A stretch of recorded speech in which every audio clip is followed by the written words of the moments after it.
Kalingap Dan may isiniwalat kay Kalingap Rab sa biglaang pag-asawa nito. Naku po Kalingap Dan, napikot nga ba? Ito ang pag-uusapan natin maya-maya lamang. Pakiusap patapusin ang video para malaman ang nilalaman nito, at kung bago ka pa lang sa aking YouTube channel, paki-subscribe para lagi kang updated sa video ng mga kalingap. Isang mapagpalang araw sa inyong lahat mga ka-viewers. Sobrang nasira nga ang tambalang Danjoy dahil sa ginawa ni Kalingap Dan. Kitang-kita naman natin sa hitsura ni Joy na hindi ito masaya nag-live sila sa channel ni Kalingap Rab. Pilit ang ngiti ni Joy nang magharap sila ni Kalingap Dan. Talagang makikita mo sa hitsura ni Joy na nasasaktan siya sa pagwawakas ng Danjoy. Nakakalungkot naman talaga dahil nakasanayan na ni Joy na binvlog siya kasama si Kalingap Dan. Hindi kaya 9love na itong si Joy kay Kalingap Dan kung kaya't nasaktan talaga ito ng todo sa paghihiwalay nila. At ano naman itong pasasabugan ni Kuya Brooks tungkol kay Joy? Sa sinasabi ni Kuya Brooks, parang may alam siya sa tinatago ni Joy. Dahil maraming nagsasabi na talagang na-inlove na nga raw itong si Joy kay Kalingap Dan.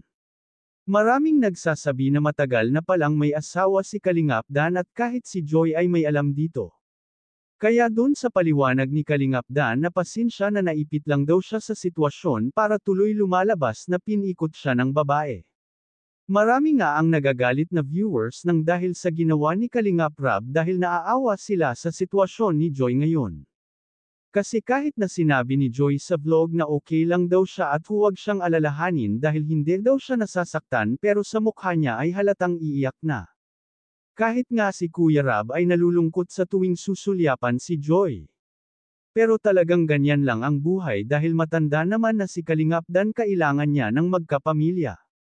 At kay Joy naman ay bata pa ito, kaya nga siya nandyan sa Kalingap para mag-aral ng mabuti at makapagtapos.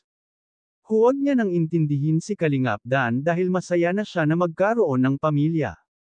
Ang importante ay makapagtapos si Joy sa nursing at ito ay kukunin ng sponsor abroad dahil mataas daw doon ang sahod ng nurse sa abroad, kaya hayaan niya na si Kalingap Dan move on na lang siya at mag-focus sa kanyang pag-aaral.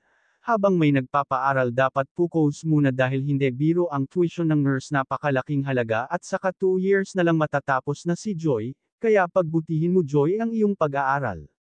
Hanggang dito na lang muna ang update ko mga ka-viewers. Huwag natin kalimutan suportahan ang ama ng Kalingap na si Val Santos Matubang at ang kanyang anak na si Kalingap Rab at ang munting channel kong ito. Maraming salamat po, God bless sa inyong lahat.